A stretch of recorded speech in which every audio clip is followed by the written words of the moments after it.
तो इस एपिसोड के स्टार्टिंग में देखते हैं कि मैरीन वाकाना के घर होती है और वो लोग मिलकर शिजुका तान वाली ड्रेस को साफ कर रहे होते हैं। अब यहाँ पे देखते हैं कि वाकाना बुक्स पढ़ रहा होता है और मैरीन उस ड्रेस को साफ कर रही होती है।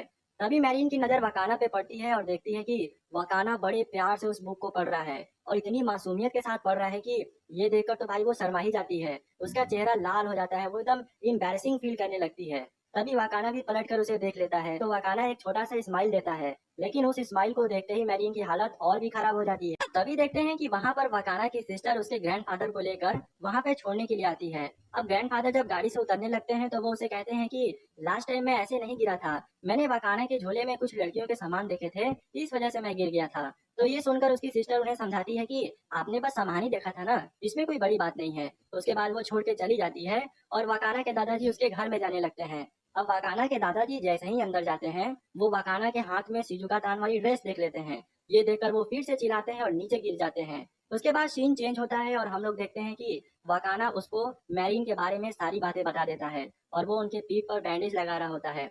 ये सुनकर उसके दादाजी को भी बहुत ज्यादा गिल्टी फील होता है और वो उसे कहते हैं कि मैंने उसके सामने चिल्लाया, उसके लिए मैं क्षमा मांगता हूँ। तभी वाकाना के ग्रैंडफादर की नजर उसके ड्रेस पे जाती है, जिसे वो देखते हुए बहुत तारीफ करते हैं। कहते हैं कि तुमने तो अभी तक हिना डॉल फुल डिजाइन किया था, मगर इसके कपड़े भी बहुत अच्छे बनाए हैं। तभी हम मैरीन को देखते हैं जो पीछे से खड़ा होकर लगातार एक टक बस वाकाना को देखे जा रही है और वो इतना ज्यादा ब्लश कर रही है और कंट्रोल नहीं कर पा रही है। कह रही है कि कोई इतना ज्यादा हैंडसम और पोलाइटली कैसे हो सकता है। अब दोस्तों आप यहाँ पे समझ रहे हो, यहाँ पर मैरीन को वाकाना से प्यार होने लगता है, लेकिन वो कहती है नो नो नो नो, मुझे ये नहीं करना है, मुझे अपने आप पे कंट्रोल करना है।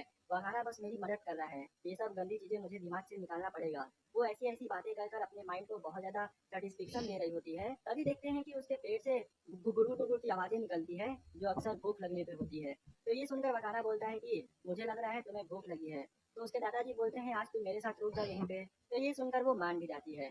अब दोस्तों यहाँ पे सीन चेंज होता है और हम लोग सभी लोगों को भोजन पे देखते हैं। मैरीन बड़े ही चाव से खाना खा रही होती है और कहती है कि वकाना तुम्हारे हाथ में जादू है, जादू, तुम इतना अच्छा खाना बनाते हो यार, तुम तो ऑलराउंडर निकले, हर चीज में आगे।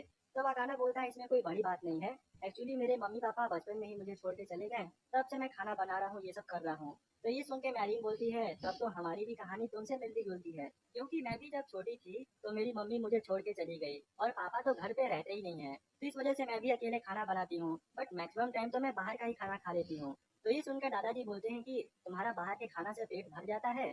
तो ये सुनकर वो अपने फोन में एक फोटो दिखाती है और कुछ डिश का नाम बताती है, कहती है कि ये नाटो है, नाटो, इसमें बहुत सारे न्यूट्रिएंट्स है वगैरह वगैरह बताकर वो दादाजी को इम्प्रेस करना चाहती है। और दादाजी भी सुन के उनको भी बड़ा अजीब लगता है कि ये लड़की बाहर का खाना खाती है। तभी वो मैरीन से कहते हैं कि अगर तुम्हें कोई दिक्कत ना हो तो तुम रोज आकर यहाँ पे खाना खा सकती हो, क्या वकाना तुम्हें कोई एतराज है। तो वकाना बोलता है नहीं नहीं दादाजी, मुझे कोई भी दिक्कत नहीं है।